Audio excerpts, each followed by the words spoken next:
Hello everyone, कैसे हो दोस्तों? आई होप अच्छे होंगे। मैं भी बहुत अच्छी हूँ। और आज गाइज मेरे को जाना है पार्लर और आज मेरा फेशियल है, तो इस वजह से मैं जल्दी जल्दी से काम करके रेडी हो जाती हूँ, फ्री हो जाती हूँ। फिर मैं आप सबको पार्लर दिखाती हूँ कि मैंने यहाँ पर कौन से पार्लर की बुकिंग की है। और मैं जा रही हूँ नहाने, फिर आप लोगों से नहाने के बाद मिलती हूँ। हेलो गाइज, अब मैं नहा कर आ चुकी हूँ गाइस। और पार्लर वाली ने मुझे बुलाया था, मुझे 12:30 बजे का टाइम दिया था और मुझे 12:45 बज चुका है। और अभी तो मैं रेडी होंगी और बाल वगैरह भी सुल जाऊंगी, तो गाइस मेरे को बहुत टाइम हो जाएगा। और मैं जल्दी से बाल सुल जाके आपसे मिलती हूँ। फिलहाल तो मेरे फेस पर एक भी पिंपल नहीं है, अभी तो मेरा फेस क्लीन है, लेकिन मेरे को डर लग रहा है कहीं फेशियल कराने के बाद मेरे फेस पर पिंपल नहीं हो जाए। वैसे मैं बोल दूंगी पार्लर वाली को, क्योंकि मेरी स्किन गाइस बहुत ज्यादा सेंसिटिव है, बहुत जल्दी से रिएक्शन कर जाती है। अब मैं बालों से पानी को सुखा लेती हूँ ताकि मुझे ठंड ना लगे। जिस दिन मैं अपने बालों को धोती हूँ उस दिन मैं बहुत ही परेशान होती हूँ। ना तो ये जल्दी सूख पाते हैं और ना ही जल्दी सुलझ पाते हैं, और इतने ज़्यादा झड़ते हैं कि बहुत ज़्यादा पतले हो गए हैं। सर्दी में भी मैं हेयर ड्राई ज़्यादा यूज़ नहीं करती, क्योंकि उससे हेयर डैमेज हो जाते हैं। उसके बाद मैंने क्लेचर लगाया। हेलो गाइस, अब मेरे को 1 बज चुका है, देखिए 1 बज चुका है और अब मैं निकल रही हूँ पार्लर। और गाइस मैंने फेस पे ज़्यादा कुछ लगाया नहीं है, मेरा भाई मेरे को लेके जा रहा है, ये रहा मेरा भाई। ओके गाइस, चलते हैं। चलो।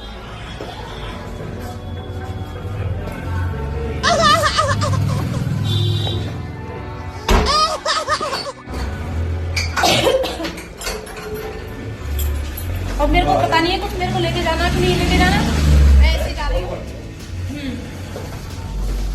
कॉल कर दूंगी। ये मेरे को पार्लर छोड़ के आ जाएगा। हम दोनों बाइक से निकल लिए हैं। ये हमारे यहाँ का मार्केट है।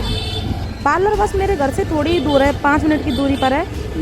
ये यहाँ का फेमस पार्लर है, रूप श्रृंगार ब्यूटी पार्लर।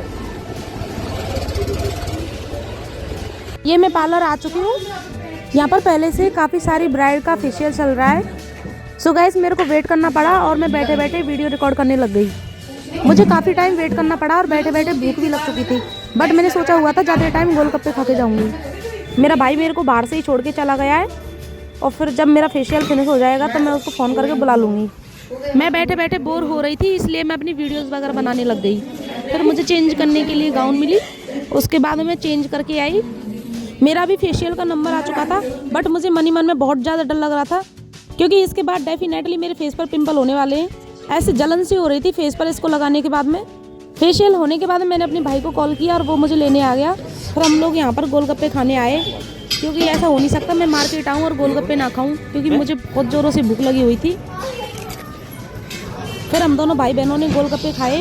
निशांत ने अपने लिए एक भल्ला भी पैक करवाया था। गाइस मैं घर आ चुकी हूँ और ये मैं लेके आई हूँ भल्ला पैक करा के। निशांत ने पैक करवाया है क्योंकि इसको भूख लग रही थी और इसे भल्ला खाना था। और हम घर पहुंच चुके हैं। अब हम लोग भल्ला खाएंगे। गोलगप्पे तो मैं खा के आ गई हूँ, क्योंकि कई दिन से खाए नहीं है। और ये देखिए फेशियल कराने के बाद में पता चलेगा क्या होगा। मेरे डार्क स्पॉट्स हैं। तो चलो गाइस,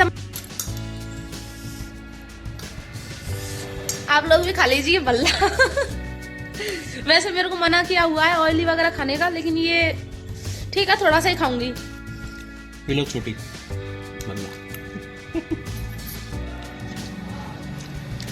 गाइस भाई के हाथ से खाने में अलग ही टेस्ट है।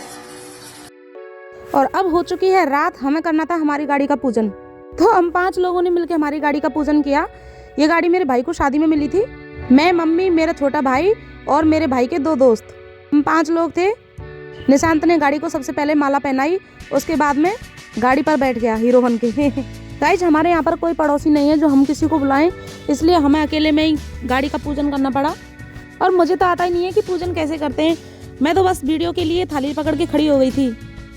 फिर मम्मी मेरे को बता रही थी, उसके बाद मैंने साथिया बनाया और शिवम मेरी वीडियो बना रहा है। मम्मी और मैं दोनों गाड़ी का पूजन कर रहे हैं। आज मुझे भैया भाभी की बहुत याद आ रही थी। काश अगर वो लोग भी होते तो कितना मज़ा आता गाड़ी पूजन करने में। इसके बाद में मम्मी ने मेरे हाथों में कलाया धागा बांधा और बाकी सबके भी बांधा। मुझे कलाया धागा बंधवाने का इतना ज़्यादा शौक है, सबसे पहले मैं अपना हाथ आगे कर देती हूँ। इसके बाद में मम्मी ने सबको तिलक किया, मुझे लगाया, फिर दिवाकर के और शिवम के, इन दोनों भाइयों के भी लगाया। ये मेरे भाई के दोस्त हैं, बट मेरे भाई जैसे ही हैं बिल्कुल। शिवम की नज़र तो सिर्फ लड्डुओं के ऊपर रखी हुई थी कि कब जल्दी से पूजन हो और कब मैं लड्डू को उठा के खाऊं। ये दोनों बहुत कॉमेडी करने लग रहे थे। मार्केट बंद होने के बाद में हम लोगों ने गाड़ी का पूजन किया, इसलिए अंधेरा हो रहा है। गाइज अभी तो मेरे को ज़्यादा कुछ आता नहीं है पूजन वूजन करना, बट शादी के बाद में मुझे पता है मैं सब कुछ सीख जाऊंगी, क्योंकि शादी के बाद में लड़कियों को ये काम करने होते हैं। पता नहीं मम्मी क्या क्या करने लग रही थी, बट मैं तो बस खड़ी होकर वीडियो बनाने में लगी हुई थी। मुझे तो कुछ समझ में नहीं आ रहा था, लेकिन मुझे तो बस अपना ब्लॉग बनाना था। मेरे एक कान में ईयरफोन लगी हुई है क्योंकि मैं अपने पतिदेव से बातें कर रही थी। इसके बाद हम लोग ऊपर आए, मेरा मैगी खाने का मन कर रहा था, मेरा और मेरे छोटे भाई का। तो फिर मैंने फटाफट से नॉर्मल वाली मैगी बनाई, बिना ऑयल वाली, जिसमें मैंने प्याज और हरी मिर्ची को कट करके डाल दिया और ऊपर से मैगी मसाला डाल दिया। बस मुझे और मेरे छोटे भाई को मैगी खाना इतना पसंद है कि मैं मैगी बनाती रहती हूँ। फिर बनते ही मैगी मैंने टेस्ट की, क्योंकि जब भी मैं मैगी बनाती हूँ मुझसे सब्र नहीं होता। आधी मैगी तो मैं बनाते बनाते ही खा जाती हूँ। फिर इसके बाद में मैं अपने भाई के लिए लेके गई। यहाँ मेरी मम्मी और मेरा भाई कंबल ओढ़ के सो रहे हैं। फिर मम्मी को तो भूख नहीं थी, मम्मी ने नहीं खाई, मैंने और मेरे भाई ने मिलकर मैगी खाई। कौन कौन मैगी लवर है कमेंट करके बताएं। मैगी खाकर हम दोनों का पेट भर गया। सोने वाली थी, इतने में एक बारात घर के नीचे से निकल रही थी। मैं भागकर बारात देखने गई। तो इसे देखकर मुझे इतनी खुशी हो रही थी कि 1 महीने बाद मेरी भी बारात आने वाली है।